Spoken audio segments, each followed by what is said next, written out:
What's up? Good morning, everybody. It is Friday, November 10th, right? Yeah, so it's 10th. That's 10. Yeah. It'll sneak up on you. It will. It is. It's happening fast. The fall's coming. But good LSU sports this weekend. We were over at the LSU women's game last night. That was super fun. They had their ring ceremony. They revealed the banner. LSU baseball is getting their rings this weekend. LSU football is playing Florida. Men's basketball has a home game tonight. So a lot of good sports stuff. Some of our picks are going to be revolving around that. It's college football weekend. We got NFL weekend. We're excited. So we're going to be talking a little bit of all kinds of sports. Thank you guys for being here. Bets and Breaks, the show for calculated risk takers. Gambling, sports cards, collectibles, brought to you by SeatGeek. If you guys haven't used the app, make sure you guys download that. If you guys are going to any games this weekend, if you guys are watching anything and showing up in person, going to LSU games, you guys can use my last name. That's Ranaudo for $20 off your first purchase on the app. So make sure you guys go check that out. It's a great ticket app, and they're great partners for us, and we wouldn't be able to do this show without them. Okay night last night. Not bad. We lost our Bets and Break one together where we did the alternate spread for that shitty Thursday night game. Yeah, it could have been better. Yeah. Could have been better. The over-under wasn't even close to hitting. Vegas had it at 38.5. They hit 29. I know. It was kind of close, though, because in the first half, what was it? It was like 22 or something. It was on pace to – it would have – if it just did it in the second half. Yes. And the Bears came out and scored early in the second half, and I was like, all right, maybe we got a chance, and then everything just shut down. Old Bajent. Should have took him instead of Bryce Young. Bryce Young. Yeah, so that was ugly. So we lost our first our over 36.5 bet. We put $10 on that. We lost that one. From my picks yesterday, I went 2 and 3. I mean, I hit 2 out of the 3, so I went 2 and 1. Giannis hit his over. He did it with points alone. So we took over 45.5 PRA. Remember how I said I was going to take him for 30-plus points? Yeah. He had 54. So strong to quite strong performance from Giannis. Is that good? Yeah, I think so. And we were talking about it yesterday. I kind of said that I felt like he was going to bounce back after that suspension, the ejection for the technical foul and stuff like that. So it was cool to see that. I think he had 42 at 40 at half or something. It was ridiculous. Yeah. So that one smashed for us, which was nice. Orlando covered our plus 3.5. They only lost by 1. So that was good. Trae Young did go off after I was kind of trashing him yesterday. Not trashing him, but I was saying he's not playing the greatest this year, and he balled out last night. And then Bryce Young, he hurt us. That was my third pick. I had the over 228.5 passing rushing yards, and I think he was like 206 or something like that. We weren't far off, but. Yeah, he wasn't. He ended up not hitting it, the passing yards, because I took him for 200 or over 200 passing yards, and he was at 135 with like 12 minutes left. They were down. He had the field to go. I was like, oh, okay, he might hit it on this possession, but he's gonna get the ball 2 more times. And I was praying for overtime though too. Like that's where I was like, because we had that lottery pick too, and it was close. If you looked at it, we hit 3 out of the 5 legs, and the 2 that we missed was just the extra point we needed 1 more extra point, and they scored in the first quarter. I was like, oh, they're definitely going to get another touchdown for the Panthers, their kicker, and then Thielen needed 1 more reception. Yeah. That would have happened in overtime. I mean, maybe not the kick. In retrospect, we should have taken the under, and you even said you would have liked me to take the under, but that's not fun, man. No. I'm not. Yeah, you can't be somebody that takes the under. I don't like taking the under. Yeah. No. I don't regret it. It was fun. I was watching again. This is what makes. I wouldn't have given 2 shits about the Bears and the Panthers, but I had $25 on it, and I'm watching the kick at the end of the game, and it's fun. That's what betting's about. So, I'm not losing sleep over $10. I buy a $10 coffee or 2 coffees in a day, and that's an expensive coffee. Yeah, no, it wasn't $10 coffee. Yeah, put like 4 shots in it. And your picks, that's tough. Komet got the Komet hit, yeah. Yeah, that's you threw me right under the bus there. But we had already talked about it. Yeah, it's we fine. talked about it. Yeah, it's all right. Bryce Young missed. Yeah. I had him plus 200 passing yards. That missed. And then the alternate over at 31.5. They hit 29. That was minus 330, man. Like that was a gimme. So what was it? 29. Yeah, with the hit. So the field goal would have hit if they hit the field goal. Yours would have hit if you went into overtime because the kick would have given you over. He would have gotten another. What did he finish with? 180 something or whatever. Yeah, he would have had 20 yards in overtime, probably. Damn, that sucks. You needed overtime bad. I thought I needed overtime bad for the lottery pick. So lottery pick, TJ Edwards. I don't know if you were following. So TJ Edwards had 1 tackle until that last drive. Oh, yeah, I was following. Yeah, and so I looked back at the app and I was like, boom, he got it. Let's go. Because I was watching it, but I was not paying attention to him as much. So he got it. Dante Jackson got his tackles early. Cole Kmet got his. And then Thielen, 1 short, and Eddie Pinheiro 1 short. So we were, again, I had a profit boost, so it was plus 22.90, and I put $100 on it. So we were overtime away from winning $2,200 last night. That would have been fun, but that's part of it. Yeah. Anyway, we'll get back to our picks for tonight and this weekend. Joe's got some good college football picks. I got some NBA picks for tonight. I didn't even put NFL picks in there because we probably should have, but we probably should. That's what I should have done the lottery pick as, is just like 5 picks for the NFL. Anytime touchdown scores, that kind of thing. Yeah, we probably should have done that. All right, we'll do that next weekend maybe. Well, let's roll into the current events. LaMelo Ball being sued by Big Baller Brand's co-founder Alan Foster for $200 million. Yeah, it's not just.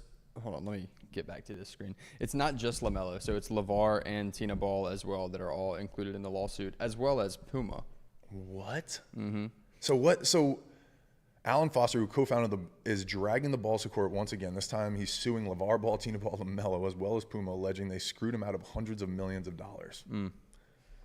Let's see. So it's about a specific shoe. So Alan Foster is saying that he came up with the idea for the MB1 line for the Charlotte Hornets, which is a specific shoe that Big Baller Brand then went on selling, but Alan Foster got cut out, and so now there's a suit going on. Oh my God! Filed several trademarks. So I'm assuming then he went and made the shoe with Puma, right? Yep. And that's what he's complaining about? Yep. Wow. All right. That'll be interesting to follow. Foster was also sued by LeVar's oldest son, Lonzo Ball, in 2019 after the Chicago Bulls guard claimed he swindled the Balls out of more than $1.5 million. That little last sentence in that article, that's interesting. So this guy seems like a quality guy, this Foster guy. Yeah, it's always fun whenever they, the article is saying everything that the plaintiff is suing for, and then it's like, oh, and by the way, he did this. Yeah, exactly. Yeah. That just sounds like a mess. We knew that was a mess, though, when that was all coming out. Like, everybody, if you knew anything about whatever, that guy. Yeah, if you knew anything about anything. Before we get into, we have a little video clip that we're going to play for you guys. But before that, I want to talk about this Ranaudo Acuna card. Do we have a picture of that, Joe, at all? The one that sold? Yeah. So it was a private sale through Golden last night, which was pretty cool, or yesterday, recently. Here it is. Ranaudo Acuna, 1 of 1. Vinyl, gold vinyl, $430,000. That's pretty freaking fun for a baseball card. And that's a record sale. Is it a record sale for Acuna? Is that what it's saying? Or is it in general for a baseball card right now? You got me on that. I think it's a golden, yeah. Huh? I would imagine it's Acuna. It's got to be Acuna, because Mickey Mantle sells more than that. So it's a record for Ranaudo Acuna card, but it's cool. I just like seeing more guys getting into that market, right? Into that price range. We talk about sports cards, collectibles, all that stuff as alternative assets, and $430,000 is not a small amount of money. So, and we talk about this for like billionaires and multimillionaires, right? In a world where economics and the economy is kind of going down, the stock market's really questionable right now. Crypto, all these things that people have traditionally put their money in, maybe some of these things are the things that, wealthier people are putting into, just like it was, art back in the day. So this is interesting to see. I think it's great for baseball. Baseball doesn't have the same market as basketball and football. So Ranaudo Acuna, obviously one of the best players in the game, coming off an MVP season, setting records, 70 stolen bases, 40-70 year. This is great for the market. I'm excited about it. That's awesome. All right, let's roll into this. So catch me up on this Lane Kiffin Ole Miss thing. I know we're going to listen to the clip here, but and break it down a little bit, because this is right up my alley from mental health and different things that I do with my podcast. So interesting. Yeah. So DeSanto Rollins was a 3-star defensive tackle going into Ole Miss.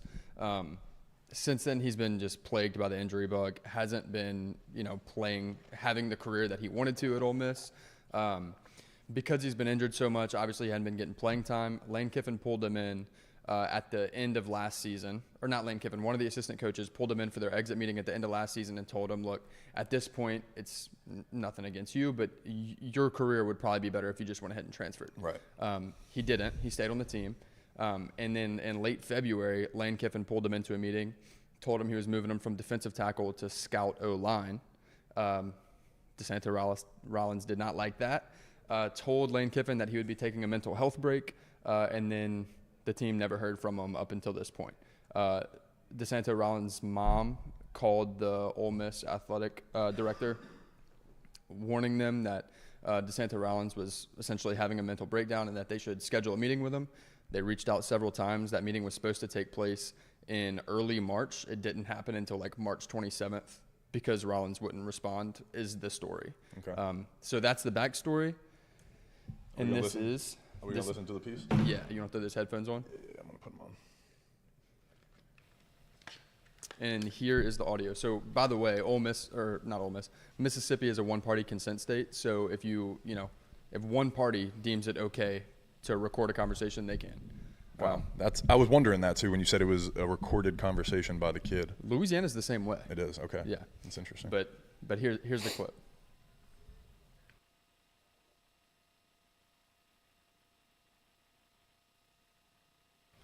Hold on, where's our audio here? We got it. If you would have come here, when you kept getting messages, the head coach wants to talk to you, and you saying, I'm not ready to talk to him. I wasn't. Well, what f***ing world do you live in? I don't see why you have to be disrespectful, honestly. Get out of here. Go, you're off the team. You're done. See ya. See ya. Because I See ya. Go. And guess what? We can kick you off the team. So go read your f***ing rights about mental health. We can kick you off the team for not showing up. When the head coach has to meet with you and you don't show up for weeks, okay, we can remove you from the team. It's called being it's called hiding behind and not showing up to work. Thoughts there? There's a lot of thoughts there. It's a lot to unpack. The world that Lane Kiffin grew up in is a lot different than the world that kids are growing up in right now. Mm-hmm. My first thoughts and takes from that are Lane Kiffin's an adult. He's a man. He's a coach. He has a responsibility. And when a player has mental health issues in today's world with the suicide rate and different things like that, where especially with college athletes, I think that situation probably required a little bit more delicacy, like a little bit more sensitivity, I guess is the right word, maybe, mm-hmm. I don't honestly think that the words were wrong. Like, I think as a coach, there's got to be a line that you're trying to create, right? Especially if you were trying to help and create meetings for this kid to bring him in, right? And say, hey, look, I hear that you're having issues. I want to talk about it. I want to create a better place for you, if that's what the meetings were about, Yeah. And so there's a responsibility on the player's part. But like I said, I think Kiffin could have handled it better in his communication with the kid and the way that he chose to speak to the kid, knowing that the kid is already in a fragile state of mind. So I don't necessarily disagree with the words and the verbiage, but I disagree with the tone, the communication style, the way that he went about it. And I do think that, again, I don't know what's going on with the kid and his situation, but mental health is important these days, but you have to also want to help yourself. And so there is a responsibility when you're on a team to say, I have teammates, I got to, and do this, there's responsibilities, things like that. And part of that responsibility is taking care of your mental health. So when a coach is trying to help you, or the team is trying to help you, when your mom called, and they're trying to set up resources or things like that, my take is, I think the player could have had a little bit more accountability in that situation, just from hearing the audio, thinking about it. But again, those are my first takes. I don't know, I don't have a lot of context on it. But it does scare me from the perspective of the rate of college athletes committing suicide, mm-hmm. and the mental health side of things. So now if that kid leaves that office and go, because of that situation, because of the way this coach, I got chills right now, because of the way his coach, he looks up to this guy, figurehead, leader, it could be pretty heavy, if something bad happened to the kid after that. Yeah, I agree with that statement. Obviously, I don't think Lane Kiffin had any intent for the kid to go hurt himself after or do anything that would cause harm to himself. But on the same side of that coin, I think if you obviously mental health is serious and really important, but I think two things can be true here. While I think Lane Kiffin could have handled that situation a little bit better, Ole Miss offers tons of different things for mental health, and if none of those were taken advantage of, at some point I agree with you. He's got to help himself. And whenever you're getting your tuition paid for, you're getting your room and board paid for, you're getting all your meals paid for because you're on scholarship to play a sport, and all you have to do, your end of the bargain, is to show up and play football and be at practice and in the meetings, and you're not doing that, then at some point Ole Miss is no longer obligated to maintain their end of the bargain. Correct. I agree. And like I said, I agree with the words that Kiffin was saying, because as a coach, you're creating a standard, right? And there is space for mental health. It's important. Today's world is different than 20 years ago, 30 years ago, and all that stuff. But he's running an organization, and that's a spot on a team that somebody else can contribute to the goal that he's trying to do of winning football games, right? Yeah. So, and if that becomes a distraction as well, I get it from his perspective of the words that he chose to use, and like the way that he had to handle that situation. So, and also, and I'm not making this accusation by any means, but I'm curious what the intent of DeSanto Rollins was, because if I was going into a meeting with a boss or a head coach and I was truly feeling these things and I was, really struggling with mental health and I was trying to maintain my job or my position on a team, or even just seeking guidance, I'm not going in there to record the conversation. 100%. That was kind of one of my first thoughts too. The intentions feel a little weird there, knowing it feels really sketchy. It feels like he was planning on filing a lawsuit and hoping that Lane would respond that way. Exactly. And that's also a perspective, and it's just a perspective, right? We're not making any accusations, but 100%. It's a possibility, right? And unfortunately, people like Kiffin and people of power and position have money, right? They're sometimes a target. And so that was a thought of mine where I was like, why, if you're struggling that bad, is your head not in the conversation? Like, I'm thinking of how I've had mental health issues. I've had struggling issues playing sports. I've gone into my coach's offices, I've sat down with my manager. Some of those meetings, I fucking had tears in my eyes. I'm fucking crying. You know what I'm saying? Like, the last thing I'm thinking about is recording this situation. So that to me was one of my first red flags of like, that's weird that he recorded it. The player recorded it. Yeah. So, and mental health is such a tricky issue right now. It really is. And I think these phones and social media and the way that society and the way that we socialize nowadays is completely different, and the way that we compare ourselves and things and value, right, to these phones and it's, I think that's what's scary for college athletes is they've always been at the top of their game. They're number one in their high school, their region, right, everything, and they got this college scholarship, and now maybe they're not the man, and they're looking at things and seeing it on their phone and seeing all these other people having success, and I think it's just a little bit more real to kids, and that's what is attributing to a little bit of our, mental health issue that we're having right now. I really do. Yeah, I agree. It is of note to say that regardless of that conversation and regardless of the lawsuit, as of right now, November 10th at 12:04 p.m., DeSanto Rollins is still on the Ole Miss roster and still on scholarship. Wow. So yeah. So is the lawsuit about the way that he spoke to him? No. Here, so I can read that to you verbatim. Give me 1 second. Okay. In a motion, this is per Bleacher Report. In a motion filed on Wednesday, obtained by Perez, attorneys for Kiffin and the university argued to dismiss the lawsuit because, that's the wrong part. Give me a second.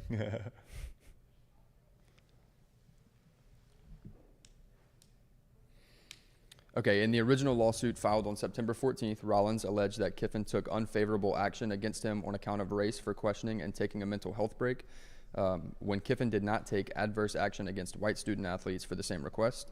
Rollins' lawsuit also alleges sexual discrimination against the university on the basis it has not taken adverse action against female student athletes for requesting and taking a mental health break.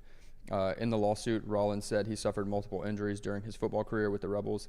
He claimed he suffered severe depression, anxiety, frustration, embarrassment, humiliation, a loss of sleep, and a loss of appetite stemming from an Achilles injury that occurred in July 2022. Wow, there's a whole other wrinkle in that stuff when you put in race and gender too. So since this has come out, Ole Miss and Lane Kiffin both filed to have it just thrown out, and did present evidence that not negated that, but contradicted it. Right. And that has all happened before this came out. Wow. And mind you, this recording was late March, and it's November. Man, you were an athlete. I played sports at a high level. I had a lot of injuries in my career, and I was definitely depressed. I definitely had anxiety. I'm not comparing our situations and anything along those lines, but I think there's a responsibility as a college athlete, like you talked about, that's on scholarship, that can receive benefits, is receiving benefits, and then, you know, athletes that get paid and stuff like that. There is a responsibility to hold yourself to a little bit of a higher standard, you know, and so I don't doubt that there is depression and anxiety stemming from an Achilles injury, but the way that you respond to that is totally in control. You're totally in control of that. Mm-hmm. So I have a little bit of an issue with that as a former athlete, you know, if he gets $40 million in a suit or whatever he's suing for, you know, if he gets a settlement. And as do I, because Lane Kiffin has had players in the past with mental health issues, and he's been progressive about it. Yeah. He's jumped out in front of it and helped those players. Yeah. And what he said in that meeting and on the audio was, it's called hiding behind something. I thought I heard that at the end. Yeah. And to me, I think that speaks to Lane Kiffin's concern for actual mental health issues, and saying and I'm not making this allegation, but it's what I feel he was saying. What you perceived from it. You got injured, you got moved to scout team, and then you left and ghosted us, and now you're going to put it all on mental health, and that's a disservice to people who really struggle with mental health. That's the thing that I think, you know, and it's the same thing as when people make false allegations about other things, you know, that are well known. You're ruining it for, again, I'm not saying that he didn't suffer from these things, right? It's just the conversation. Yeah, exactly, yeah.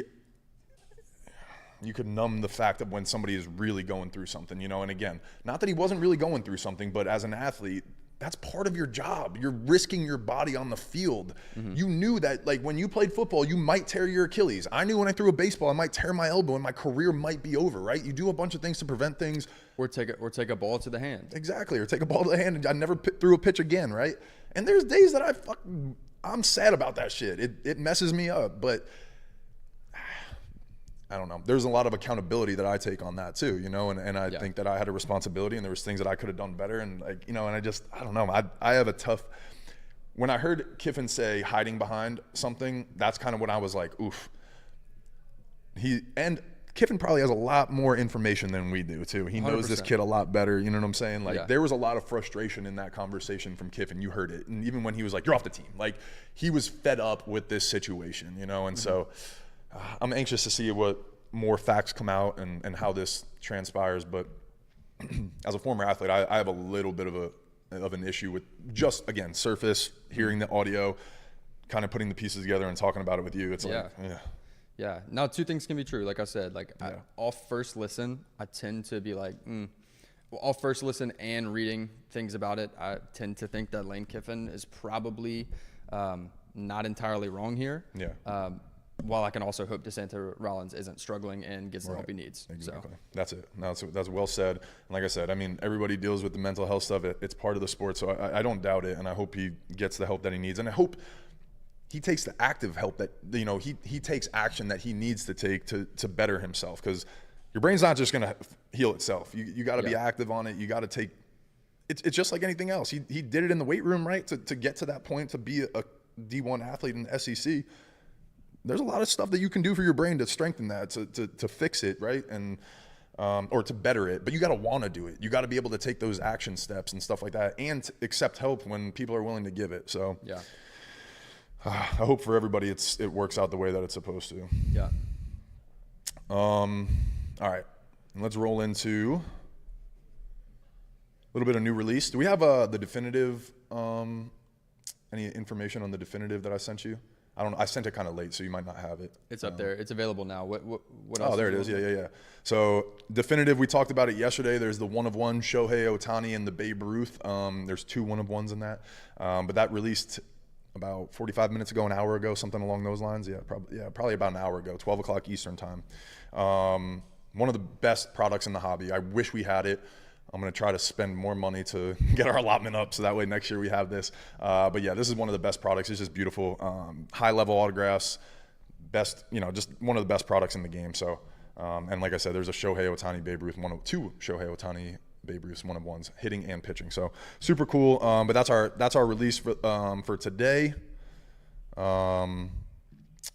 We did find a couple cool hits around the hobby that we want to shout out. Shout out Mama Breaks. I don't know if anybody knows her in the hobby, but she is a female really doing some cool stuff in the hobby industry. She has her own breaking channel.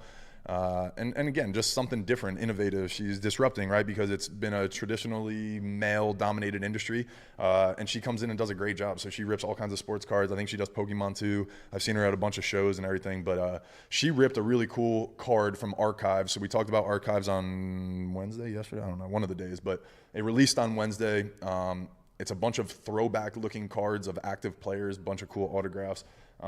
Even retired players, and she pulled a Chipper Jones out of 50 on the front. It was a gold card on the front, and then on the back there was an Andrew Jones out of 25, and I thought that was really cool because as a kid that was a Yankee fan growing up in the 90s, the Yankees played the Braves in the World Series all the time, and I saw those guys playing, and they were always the Yankees' rivals, so I was like, damn, that's a sexy-ass card.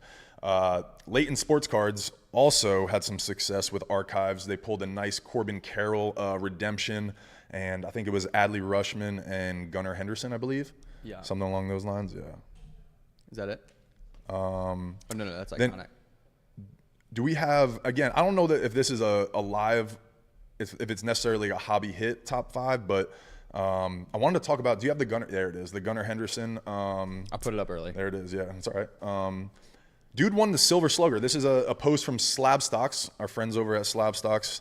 Put this post up there, and it was interesting to me because this dude's market's been on fire lately. Obviously, I mean, a card selling for $2,700 alone. When was that sale? I can't see this. It's in September, right? September 30th, maybe 23. So at the end of the baseball season, right before the postseason, this card sold for $2,750. Now the dude didn't have a great postseason, so maybe that's why somebody overpaid or paid that much for that card, hoping that he was going to have a good postseason. Maybe the O's were going to go deep into the postseason. But he won the Silver Slugger postseason, going to be Rookie of the Year, and his card dropped $1,100 on a sale that happened last night. So I just thought that was interesting because Slabstock posed the question: Did somebody overpay at $2,750, or did somebody get a great deal at $1,645? So I thought that was a cool little graphic to talk about and just bring up how the market and different news changes what people pay for, how the pricing goes, the market, all that kind of stuff. Speaking of the market, for today's collectible catch-up, yesterday we talked about this cool cause figure, Time Off, and how it appreciated over 100% if you bought it at retail.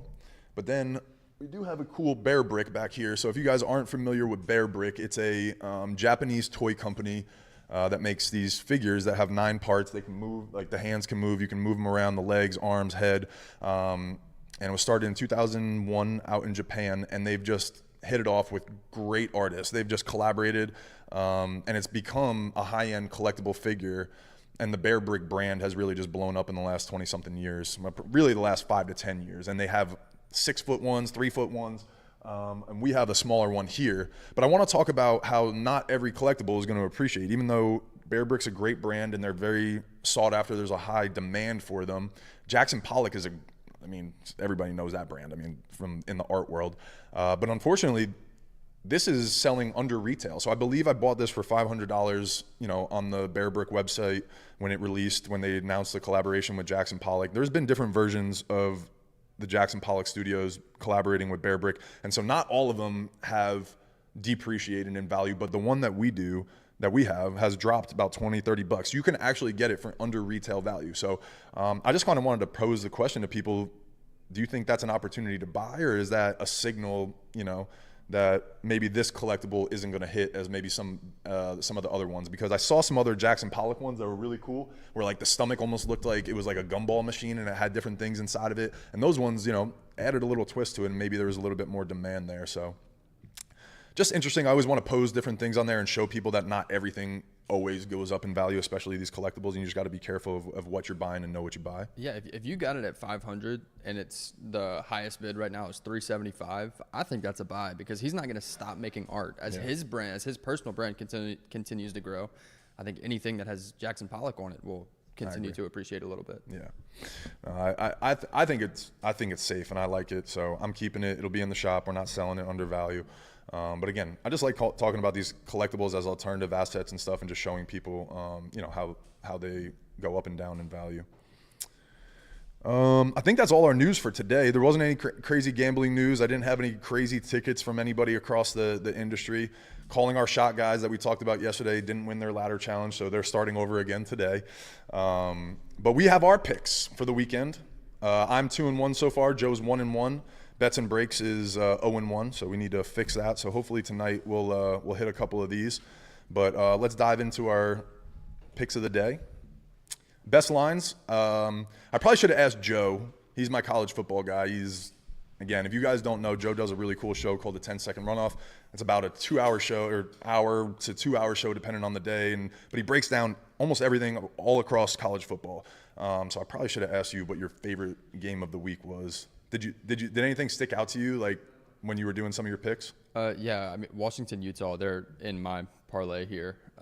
You probably took an alt in that one, right? But what was the? I did take an alternate in it. I want to say Washington is I want to say they were like a 7.5 point favorite, but they're significantly better. So you like the 7.5? Yeah, I think if you're truly power rating teams, Washington's somewhere around 8, 9. Utah is closer to 20. Wow. Yeah. Okay. So, and when you're talking like about you're talking about a power rating, when the difference is literally point differential in a betting model, I'd feel good about just taking their line straight up. All right, cool. Maybe we'll just put that on there as a little flyer. So Washington, that's Michael Penix, right? Yeah. Minus 7.5. I like it. All right, cool. But my best line of the night. The Mavs are tonight's the second time that the NBA is doing the in-season tournament. So these games are going to matter. These guys are going to be busting their asses. They're trying to win these games. Dallas is -1 at home against the Clippers. James Harden is, I don't know. The Clippers are playing terrible.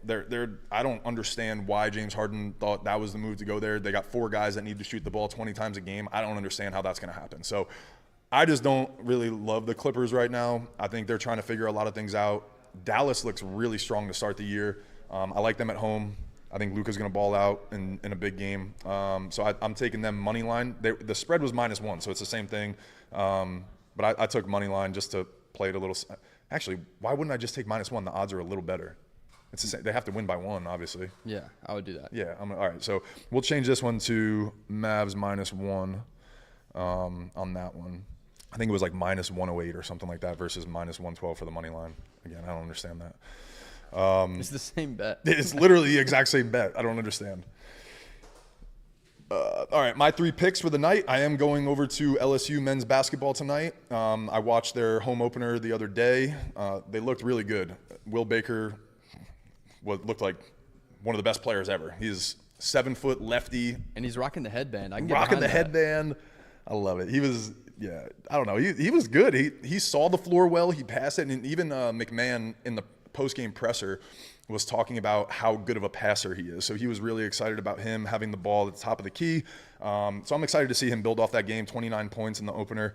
I am taking LSU and Nichols over 146.5. The line is 147.5. And so I changed it to get me an extra point. That drops it to -130, but I had a 33% profit boost for college basketball tonight. So it got me up to a +102. So I'm going to that game. I'm cheering for every basket going in because I think LSU is still going to win handily, but any basket that goes in is going towards my bet. So I love betting that. I love taking an over. But if people go cold, it makes it really awkward at the game. But that's my first one. My second one is Jason Tatum over 26.5, which is -125. Jason Tatum averages 29 a game.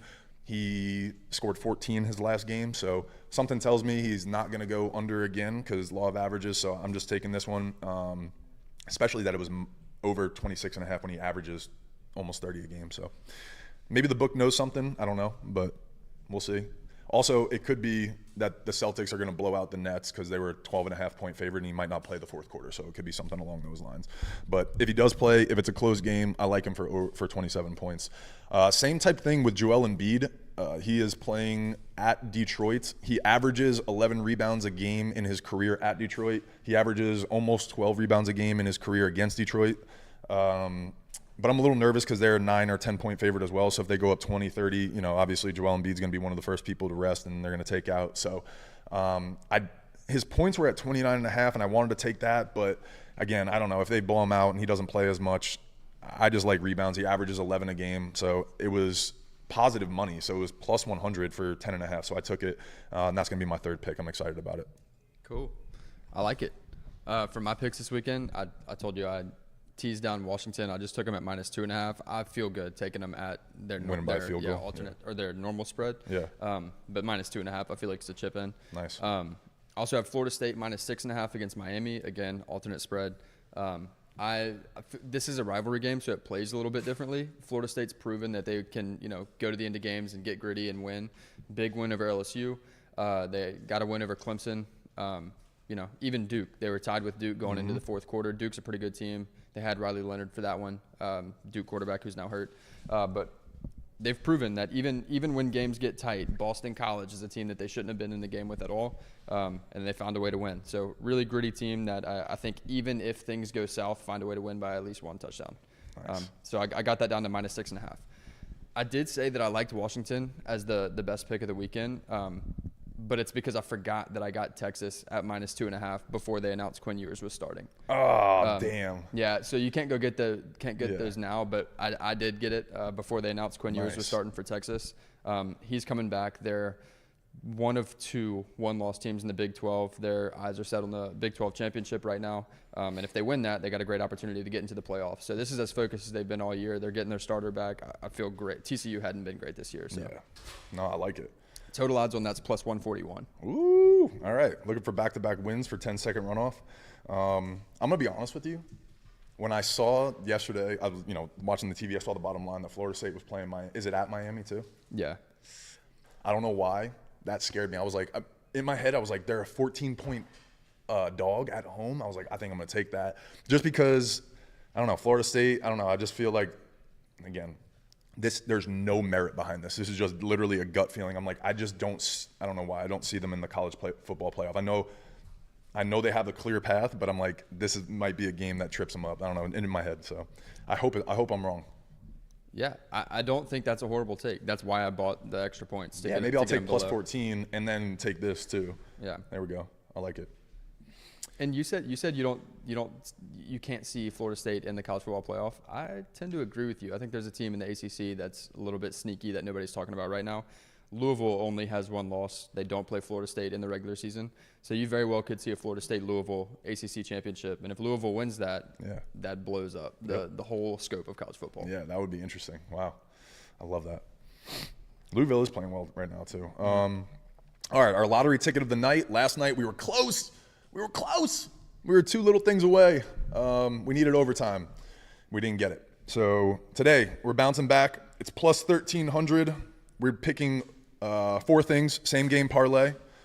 I know I was trashing the Clippers a little bit earlier, but I do like Zubac for over 8.5 rebounds. Dude, I think averages like 11 or 12 a game. I don't know why it was so low. I think he averages maybe like 9 or 10. But 8.5, I like it. It was like minus 130 or something like that. Paul George, over 2.5 threes. Dude's hit 3 threes every game this year except for 2. So I like that one. Kyrie, 5 plus 6 assists. I think he averages 6 or 7 a game, something like that. His over-under was 6.5, so I like 5. And then this is the one that's a little tricky. Luka for a triple-double. Obviously, he averages close to a triple-double, but I think he's only had a triple-double one time this year. So that's the flyer. That was plus 370 in the parlay. If you guys want to play it a little bit more safe, you can take his points, rebounds, and assists, like 45 points, rebounds, and assists. I think his over-under was 47.5, so you could take 45 at like minus 180. It drops the odds to plus 575, so it's not plus 1,300 anymore. But I'm going with the Luka triple-double play-in game or the tournament game or whatever. So I'm hoping he balls out. And it's really just about he's probably gonna have a double rebounds and points. It's just a matter of the guys that he's passing to, are they gonna hit their threes? So this is the first season they're doing that, huh? It's the NBA Cup. Yeah, NBA Cup. Yeah, that's interesting. Interesting. And all the analysts are like talking that like because it's gonna be in Vegas, like all the players like want to win. I'm like, I don't know if they necessarily want to win. Like, yeah, Vegas is cool, but they can do whatever they want at any time. Like, you know what I'm saying? It's not like they're gonna be like, oh, we're in Vegas. We got like, I don't know. We'll see. Who knows? Maybe I'm might wrong. be trying to dip out of that tournament so they can go to Vegas. Exactly. Yeah. Yeah. I don't know. So I feel like this one's gonna hit though. Plus 1,300. I don't know. We'll see. I put $15 on it to win 250. So that'll be fun if we do that. That'll help our bankroll a little bit. That's it. That's what we got for the weekend, right? Yeah. Is that it? Yeah. All right. So we'll be back Monday morning. We'll be recapping the weekend. Hopefully we'll have some wins. Hopefully Joe's 10-second runoff parlay hits. Hopefully we have some good success, and hopefully you guys stay safe this weekend. Enjoy college football. Enjoy the NFL. If you guys are in Baton Rouge, like I said, there's a ton of good LSU stuff going on. Shaq's at Fred's tonight too. All kinds of good stuff going on. But thank you guys for being here. If you guys enjoy the content, please like and subscribe. If you know anybody that likes gambling, that likes sports cards, please share this with them. It goes a long way. And we'll see you guys on Monday.